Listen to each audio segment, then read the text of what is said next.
bringing youth to the table, because we know now more than ever it is imperative to have youth and underrepresented communities at the table.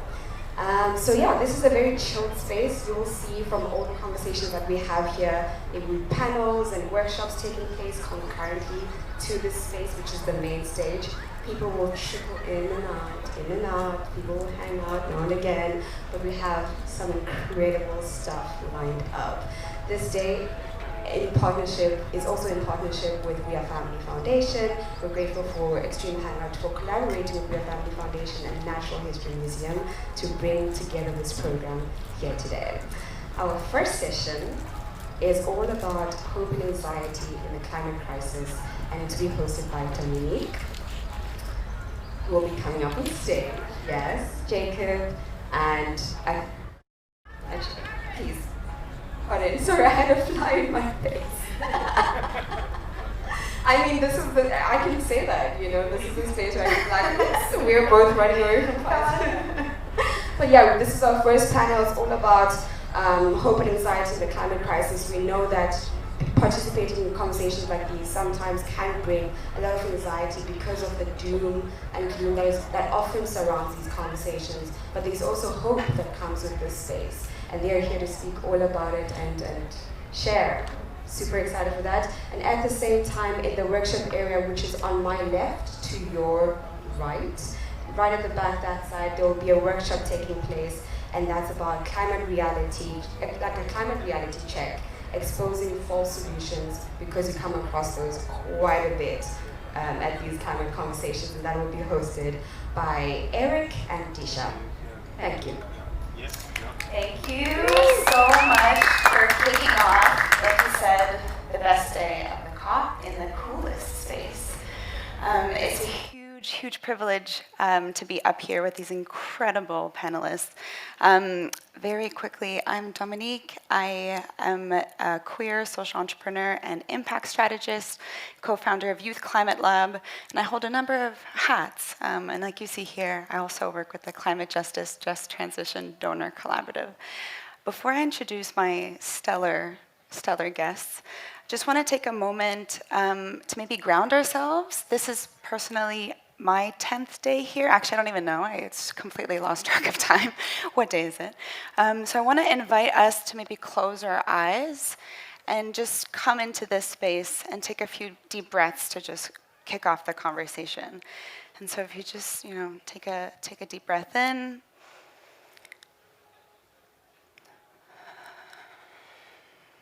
Do what you need. Maybe think about your favorite place or person as you breathe in that makes you feel grounded.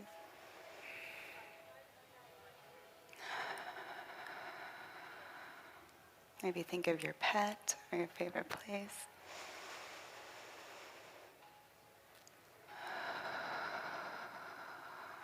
Maybe a last deep breath in. And arrive back into the space.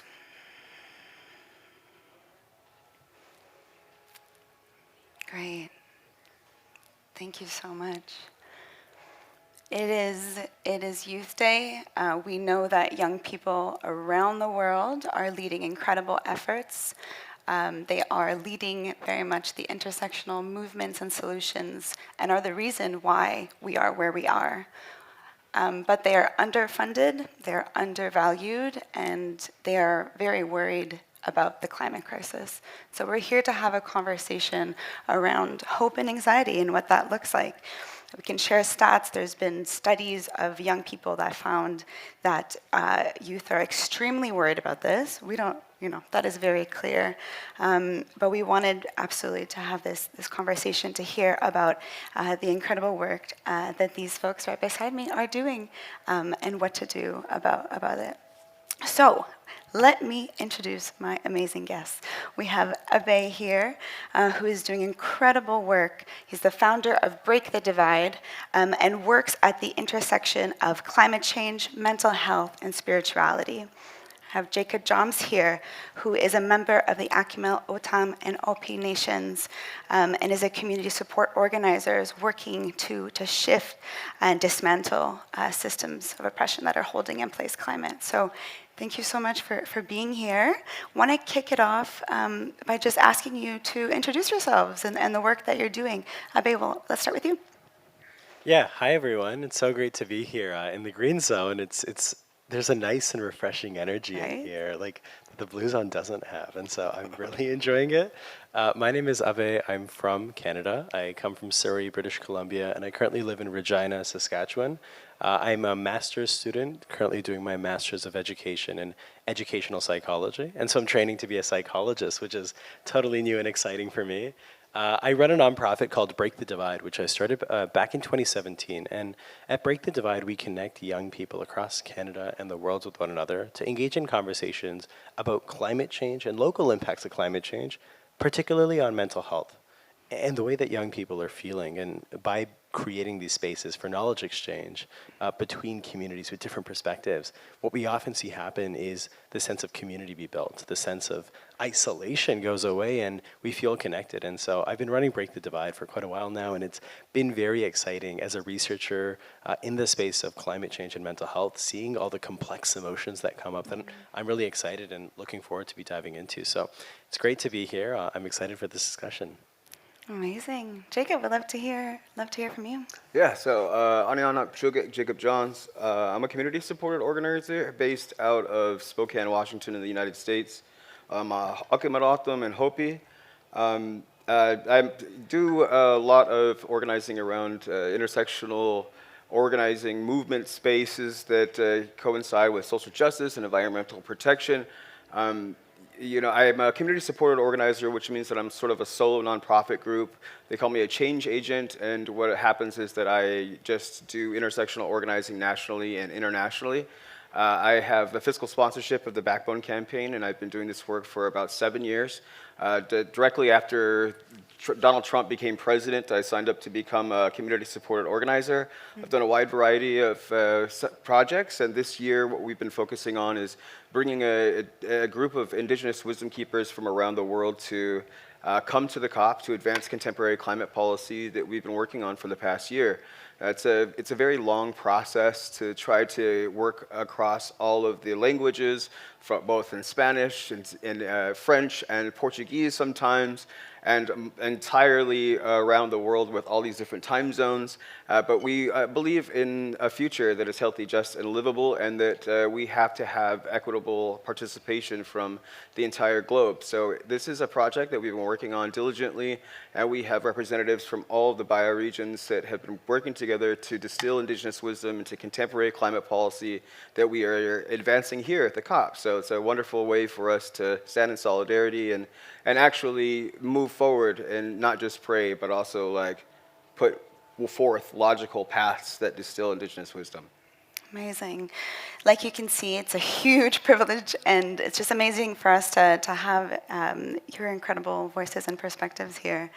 I want to talk about the COP. I mean, so often, especially in the Blue Zone, the ways in which we're expected to show up, is very different than the ways in which we need to be showing up.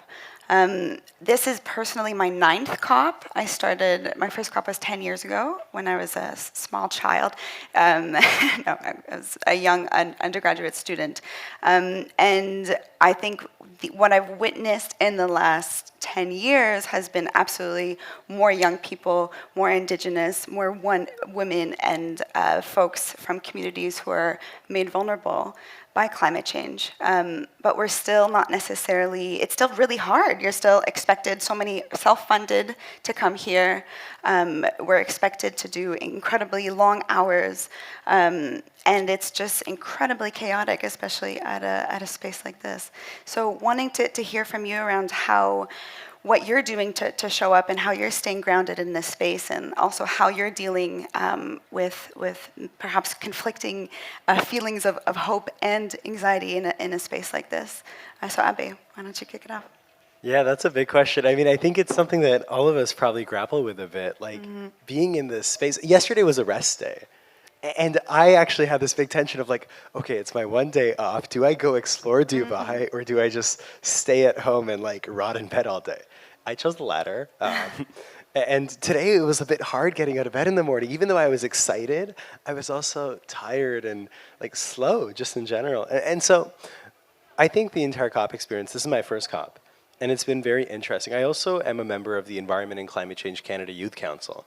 And so as a part of that role, I often am meeting with Canada's chief negotiator for COP, our Minister of Environment, Stephen Guilbeault, and many people within the Canadian sort of infrastructure of this change. And it's been fascinating seeing behind the scenes the movement that is happening, that people are talking about the ideas that we want to see being pushed forward. And I think there's sort of two parts of this question, I'd say. On the sort of COP front in terms of negotiations and what's going on, I am often feeling these highs and lows of hope and excitement, like when loss and damage is on the table and it's being talked about in a way that it never has before. That's exciting and hopeful.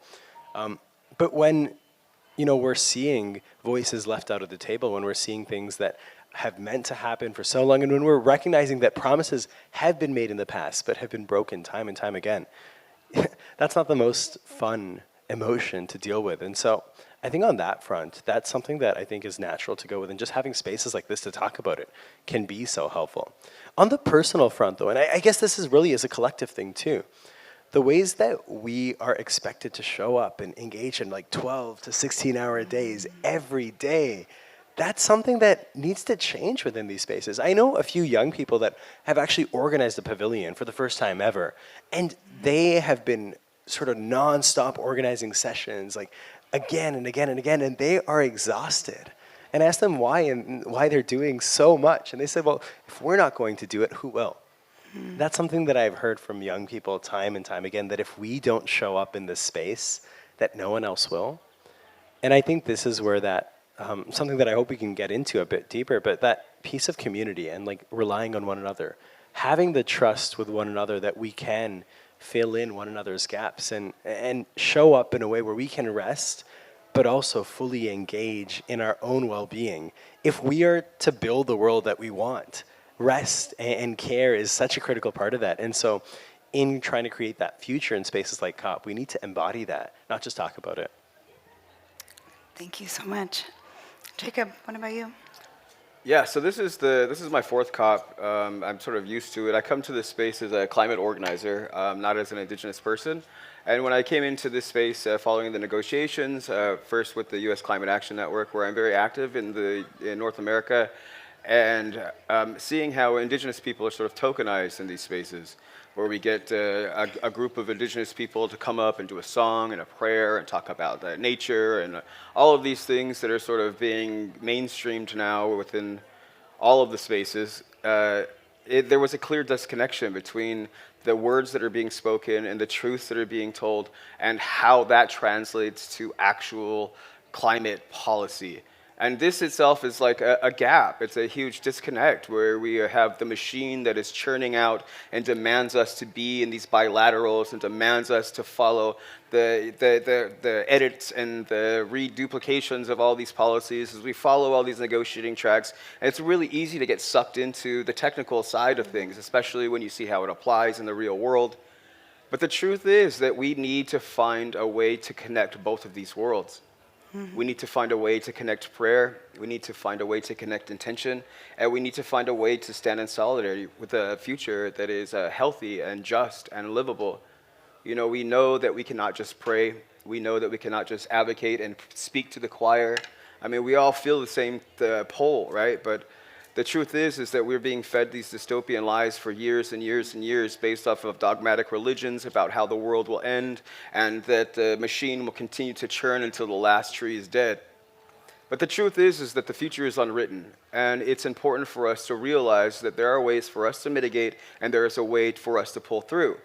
And, you know, being a jaded activist, seeing how many false things happen, last year I was asked by a group of youth to do an action during Biden's speech, and I had my badge pulled.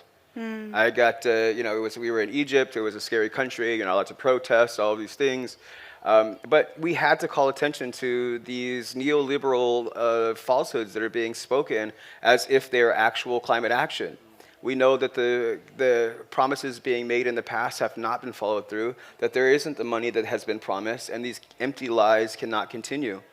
And so it's important for us, I think, as Indigenous people to stand in solidarity with each other and to not just be oppositional to these oppressive forces and these oppressive systems, but to present a new paradigm that supersedes and makes the old systems of oppression obsolete. And, we have to do this logically. I think it's real easy for us to be caught up in the emotional pull of, one thing is pulled and another thing is rewritten and all of these different things and another scheme is implemented, that it's important for us to provide logic and a sense of calm. And more importantly, to vibrate with a future that is healthy and livable. And we must vibrate with this future, with our intention, with the way that we walk, with the way that we talk to each other, and more importantly, how we engage with other people who are feeling chaotic. It's important for us to vibrate and to set a precedent for our younger folks who get so easily caught up in the ups and downs of the negotiations. 1 week is chaotic, and a lot of our delegates, this is our first time going to COP, and we tried to have a full week of getting together and prepping and trying to get everything together, but it's impossible to prepare people for the chaos that is the COP.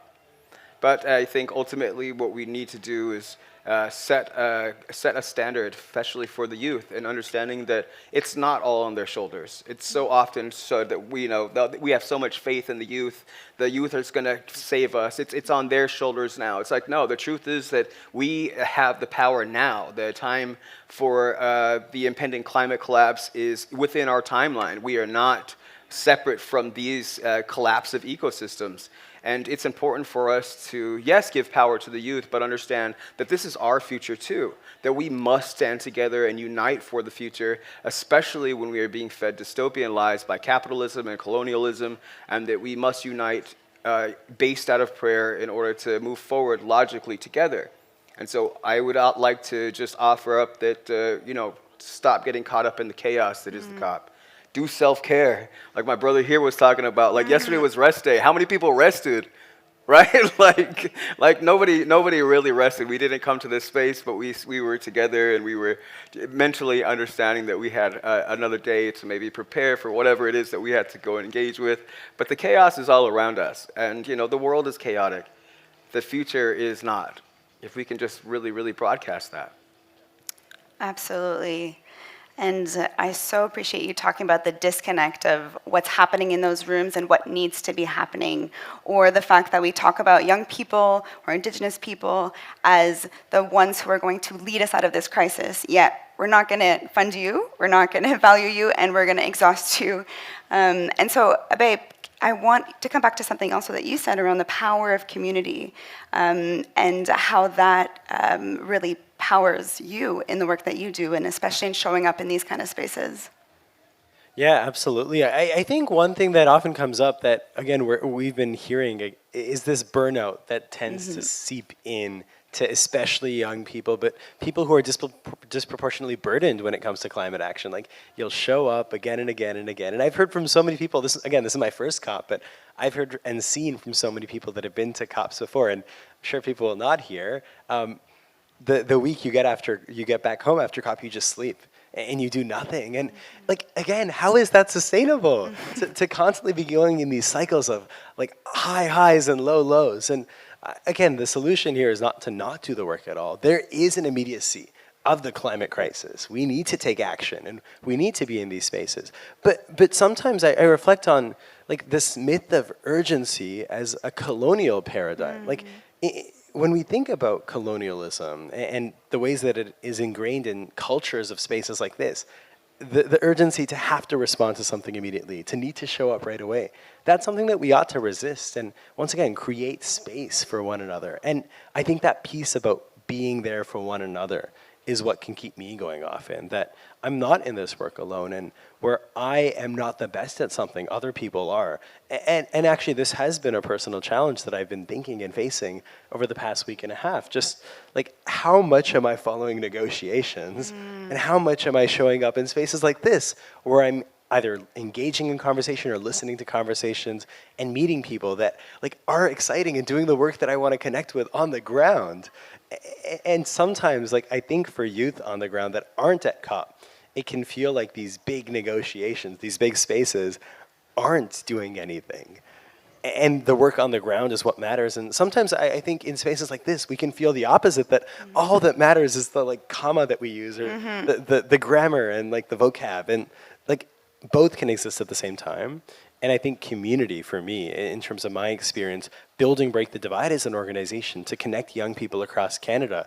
Like what we've seen time and time again is when young people in Halifax talk to youth in Toronto, or talk to youth in Vancouver, Montreal, or a northern community about local impacts of climate change, whether that's wildfires or flooding or extreme heat, or, I mean, there's so many impacts now. You feel less alone. And even within that feeling of connectedness, then learning from what other communities are doing on the ground, the action that they're taking, that is incredibly powerful. And I think, again, building ways to integrate that sort of connectedness, like, hey, like what you're doing is really cool, and I can see myself taking back into my community to like create really cool adaptation measures or mitigation members. That is key. And I think building more spaces for those sorts of conversations and connections is so key at places like COP. And also outside of COP, right? Building those spaces for those connections, for us to recognize the different roles that we might play, but how we're united and can collectively address that. And on the topic of building those spaces, so I mentioned I'm the co-founder of Youth Climate Lab, and I'm no longer involved. Younger, cooler people are running it now. But one of the big programs that Youth Climate Lab does is a program called From Roots to Sky. And it is a program focused on creating those spaces, but specifically for folks from communities made marginalized by current systems of oppression, specifically Black, Indigenous people of color. And these are BIPOC-only spaces because these issues hit us all differently. I'm a queer white girl from Canada, and that I know that these issues are different. And so I want to turn to you, Jacob, and talk about the power of Indigenous or BIPOC-only spaces, but also how you're able, especially at places like this, really call people in and bring that energy into those rooms. The idea of indigeneity is really something that's been brought to the forefront here, especially recently. You know, people want to coin terms that have been passed around, you know, and utilize them and sort of package them up in a capitalistic way that they can utilize to push their own agendas. And you know, I think coming to this space with this amazing delegation, understanding that we didn't come here with the will of a large NGO, that we grassroots funded for a full year to come here, and that all of us aren't badged under the same organization, that all of us don't have full badges for the full time, but that we have to create spaces for ourselves. And we were able to get a housing where we all had living on a farm. And there was another group, a delegation from Brazil that joined us. So we had a little village for a bit of indigenous folks from around the world just coming together, sharing food, sharing space, and breathing together. Taking that idea and that energy from our past, I think, was important. Last year, portions of us got gathered in Dahab, Egypt, before Sharm el-Sheikh with the Earthrise Collective. And there was 35 of us, I think, from different places around the world that got together to share, to pray, and to broadcast energy. The idea was for us to really unify our prayers for a global future that was healthy. And you know, it all culminated from us walking up to the top of Mount Sinai to do ceremony at sunrise. And born out of that was this idea that we needed to do more than just pray, and really open up this idea of unifying a future that is just and healthy and equitable, and understanding that this future is possible. And so many of our indigenous elders and our indigenous wisdom keepers spoke to the fact that the world is dying, right? That we understand that, we feel it right now. When you talk about the climate change or impending climate collapse, that this world, this paradigm is dying. But as the old world dies, a new one is created, and it's important for us to shift our perspective from the destruction of the old, outdated, antiquated systems of oppression and focus on the creation of something new. And we are at that peak moment now. We are at this wonderful moment in time where we can broadcast and unify and remind humanity of forgotten truths. And all of us have these universal truths that are our moral responsibilities, our spiritual obligations to really protect each other and protect the planet. Ultimately, the universe wants us to succeed. They want us to win. They want us to continue to have life so that we can evolve. And we must unify ourselves here and really breathe the same breath and beat the same heartbeat so that we can really broadcast that future. It's within reach, and everyone says that we must just walk into it, that the new world has already been created. And it's up to us to realize that. And some of us already have. We walk into these spaces and we just vibrate. We come into people and we're like so invigorated by having conversations with people. And it's so easy to network and to find others of like mind from around the world who are doing the same work that you're doing in your community, and really focus and broadcast on that aspect of this COP. But really bringing indigenous spaces into the forefront really helps us to remind each other of who we really are, and ultimately that we're connected to each other, that we are the planet, and that we must be the voice for nature. That's incredibly powerful, and thank you both for the work that you're doing here and outside of these spaces. I have no concept of time, and so I'm thinking that we're going to get into Q&A soon. And before we do that, I'm curious, can you share either the best advice you've gotten or the worst advice you've gotten when it comes to showing up in these spaces and dealing with all of the emotions and feelings of doing this work? Who wants to go first? I think this one's Jacob first. This is my first COP. I'm gonna cop out on this one. So Jacob. So there was something that one of our brothers said from South Africa. And he's an older person, he's an elder in these spaces, he's this amazing person, but it's so easy for us to get caught up in all the bullshit that is out there. It's so easy for us to focus on all of the destruction. It's so easy for us to get caught up in all of the lies, all of the empty promises, all of the things that are happening. It's really easy to do that. But there's no room for despair when we think about the future, and there is no room for despair when we think about the climate. That everything is possible. And when we give up and we say, well, everything's going to be screwed up anyway, I might as well just continue to burn my gas, whatever. Let's continue to use all these things that continue to happen. That we have to maintain faith that we will succeed, despite all of the odds, despite all of the obstacles, despite all of the nonsense that we have to go through. That it's important for us to remain truthful to ourselves and understand that we do have that moral obligation. The moral obligation for each other and the moral obligation for our future, and that we have spiritual obligations as well, and that ultimately our spirits are connected whether we realize it or not, that the same energy beating your heart is the same energy beating mine, and that we all are siblings here on our own Mother Earth. And the idea for us to maintain faith is it's a paradigm shift. Earlier I spoke about focusing on creation versus destruction, and that's the power that we all have. The power of destroying or the power to heal. And maintaining that shift of our consciousness into focusing on creation, something new, something better will emerge out of the destruction of the old, is a way for us to maintain health and really, really step into that collective future that is healthy and just and livable. And so, really thinking about that as being a shift for me personally was that we have no despair. There is no room for this despair when we think about the future of humanity. Can I ask a follow-up question before I go to your life advice? I love that, and I think that's such an important thing to remember. But sometimes when we think about these big systems that need to be destructed, and I can't help but feel despaired. And I'm wondering if you have some advice or how you take care of yourself when trying to shift and drive these massive shifts. So self-care isn't my best trait, right? Yeah. Especially for organizers who are especially working in international spaces, right? Like you wake up at 5 a.m. and it's already the next day over there. But I was recently shot. I was recently shot in the chest at a protection event in New Mexico where I had lost my life. I got shot in my chest, it ripped through my stomach, went through my pancreas, went through my liver, and ended in my spleen where they had to remove it. I have 3 drains in my abdomen right now that are drawing fluid from these ongoing infections and ongoing things that I have medically. Upon death, I had to go before a council of spirits. And the council of spirits showed me my life. I had signed a contract before about completing all these things, which seemed impossible at the time.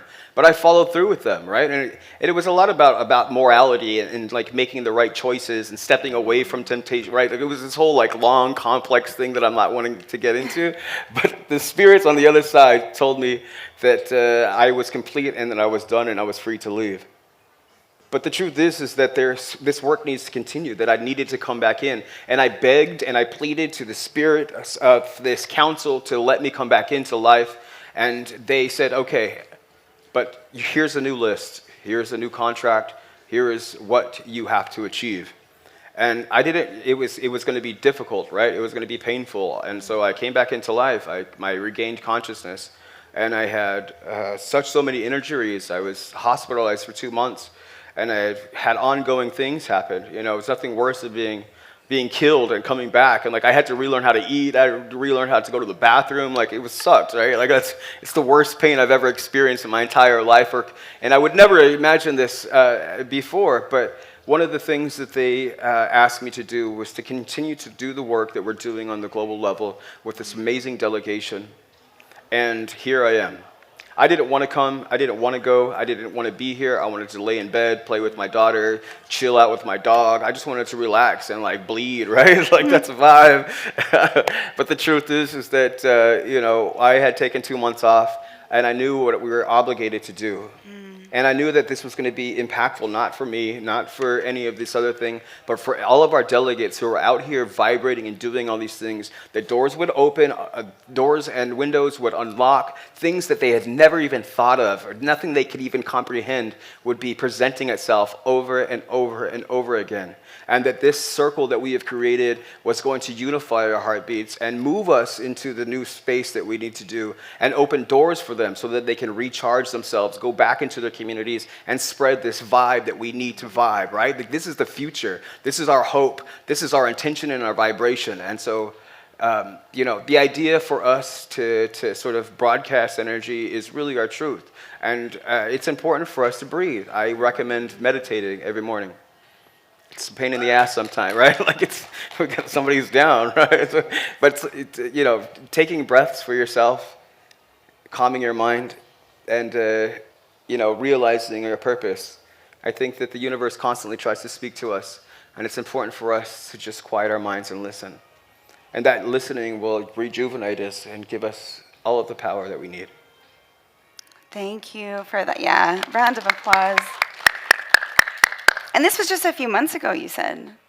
Yeah, in October. I got shot by a fascist in the U.S., yeah.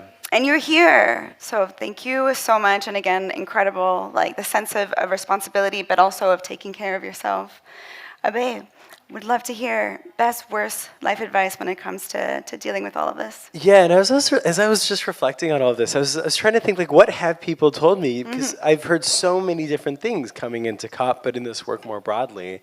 One thing that I remember I was told relatively recently was just, okay, like, yes, the emotional side of things matter, but you need to learn more about the technical side of things, that, like, you need to learn the language of negotiations, you need to learn about the technical solutions to COP. And this was coming from someone from, like, an engineering background. And, you know, one of the things that I think I've grappled with for a while is that, like, it feels like we've known the solutions for climate change from indigenous wisdom, from global south wisdom, from wisdoms from all over the world. We know what needs to happen. We know that there's transformation looming that's coming.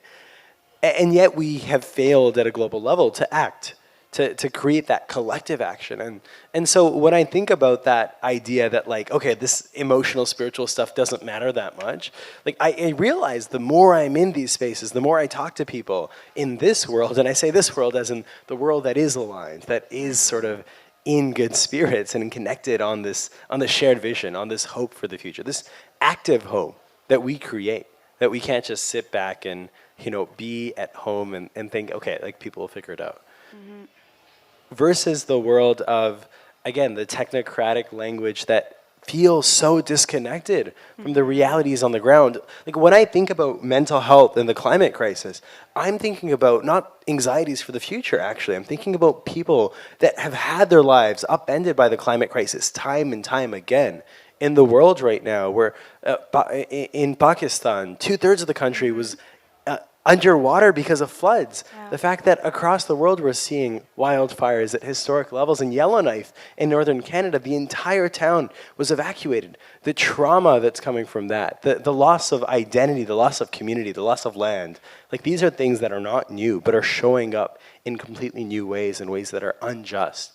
And paying attention to that, I think that that requires a deeper level of care, of trauma-informed care, but a deeper level of spiritual care. Like, again, that recognition that we are connected and that this work cannot happen in isolation, but beyond that, just that we need to be hopeful. Because every 0.1 degree, every decimal point is hundreds of thousands of lives. And that disconnection, I find, is difficult to grapple with at times. So I think in response to that advice of like, you know, essentially forget the emotional stuff and talk about the real stuff, like no. And this work matters, and sharing space to talk about our emotions and our hopes and our fears, because building a better world for the future requires us to sort of expand our imaginations beyond what colonization has limited us to. And having conversations like this, I think, is just the first step to expand our imaginations and start building that future.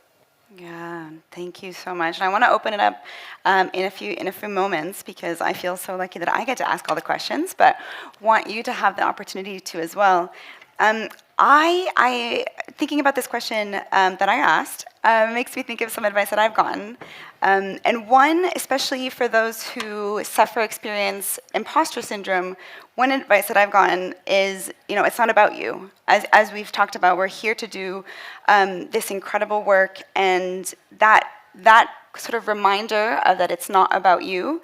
You know, coming up to this panel, I'm really nervous. You know, it doesn't matter. It's not about you. And so that's been really helpful at times. And also to make your bed in the morning, especially when we work on these big shifting policy. Sometimes little things has been very helpful for me in terms of just having little victories and kicking the day off like that. Okay, so any questions in the crowd for our amazing panel here? And maybe also a little time check. Go for it. It's 11:20. What? You have to go.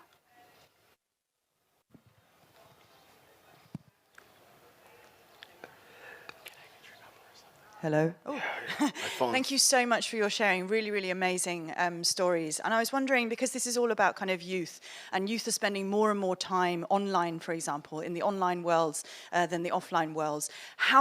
Do you have ideas about how we might be able to share more of this amazing Indigenous learning with people online?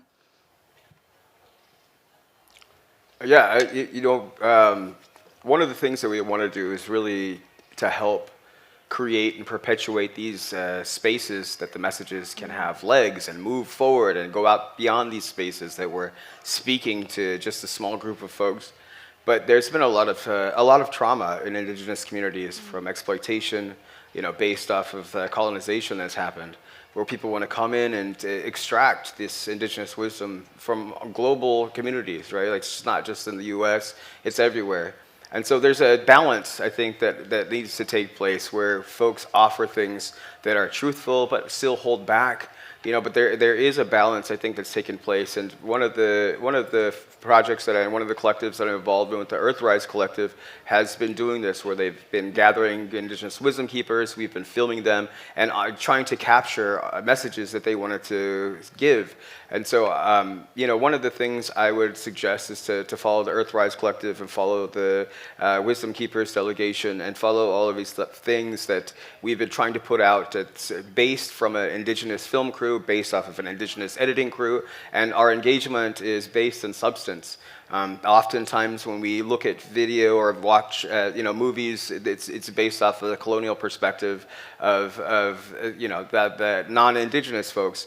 And it's important for us to create these media outlets that have substance and that are based in truth. So, you know, the idea of us trying to give our messages to the youth is a great way forward. You know, we've been really working diligently to get our media and content all over the socials, you know, Facebook, Instagram, maybe not so much Facebook, but TikTok, right? We're really trying to figure out ways to come together. Our delegation is unique, you know, that we have youth delegates as well that are just so full of energy. And I'm like looking at them like, just give it a couple years, kid. But in reality, you know, we need this infusion of elders and youth to really unify in a way that helps us to connect our elders with the future. And, you know, finding these different outlets of ways that we can share our messages based in truth and substance is important. But once again, we are delicate in our ways forward because there is a balance that needs to take place, and we must respect things that are sacred. Yeah.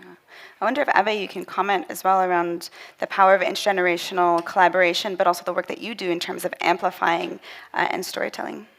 Yeah, no, I find it so fascinating because if I reflect on my journey, when I was 14, I had this incredible opportunity to travel to Canada's northern communities. I was in Nunavut, I was in Iqaluit in Nunavut in Canada, and I had some time in Greenland as well. And long story short, this expedition that I was a part of with 200 people around the world, where I was one of the youngest, I learned from my Inuit peers, the Inuit indigenous to the Arctic, talked to me a lot about local impacts of climate change that have been plaguing their communities for decades, for the past 20, 30 years. And I, spending my entire life in southern Canada, had never even heard of these things. And that was what, again, confused me. Like, I didn't understand why my education system was this way. And I think, long story short, in connecting with my Inuit friends, I found a lot of inspiration and just connection in terms of the work that was going on. The fact that because climate change has been impacting communities for so long, they had to adapt. And I think about this sometimes in this broader context of like existential dread and who can afford to be dreadful and who needs to be hopeful. I think indigenous peoples, black people, all sorts of racialized communities around the world that have resisted colonization, but other threats to existence, have not had the choice to throw in the towel and be hopeless. Especially, I think, within the North American context.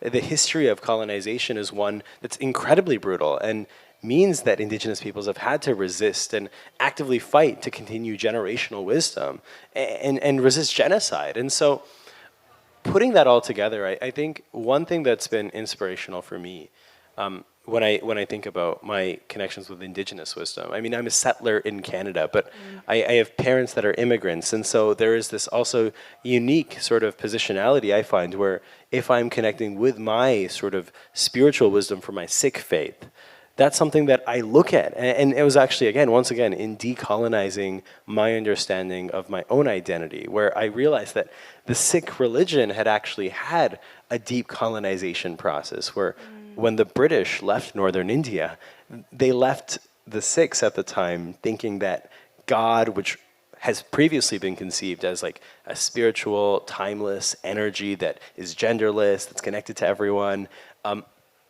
that changed to being a God that is all-knowing and all-powerful and like a person. And even that shift in terms of the way that like I looked at the world, that I thought of sort of, for example, like a supreme power as something that like was all-knowing as opposed to all-connecting. That shift within myself came from my inspiration and my understanding from other people. I hope this answers the question. I think my journey, and I think it's one that we can all think about as we reflect on indigenous wisdoms, on the lands that we're at, but also the wisdom that we have within our own communities, within the people that we're connected to. I think that process for me, that sort of, once again, spiritual shift has been so helpful in terms of realizing that I know I need to do this and that there is no choice but to hope. But I'm excited for that. But you're excited for that. Yeah. Love to hear that. And I think there's so much wisdom, there's so much magic on this stage. But like I said, I think we have time for maybe one other question if someone else wants to ask.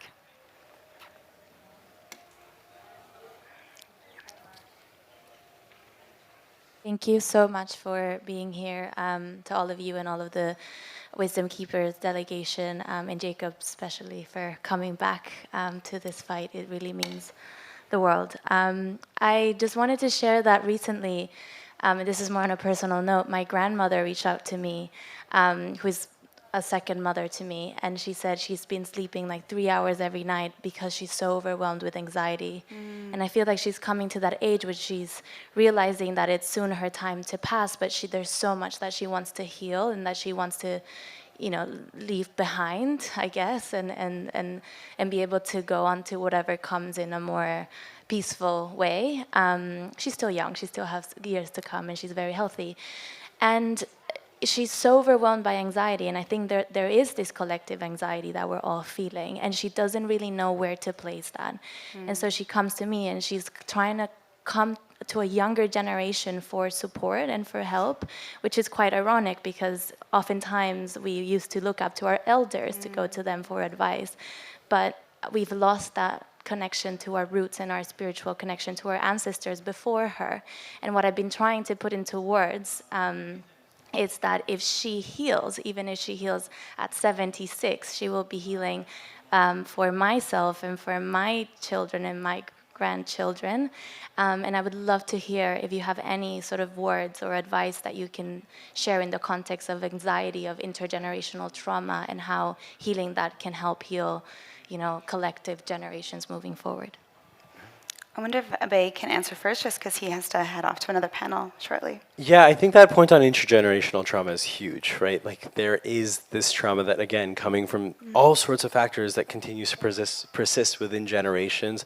I would say, like, you hit the nail on the head that individual healing is collective healing. To heal the planet, we need to heal ourselves. I find that there is sometimes an overemphasis within climate mental health spaces to say that we need to turn our anxiety into action.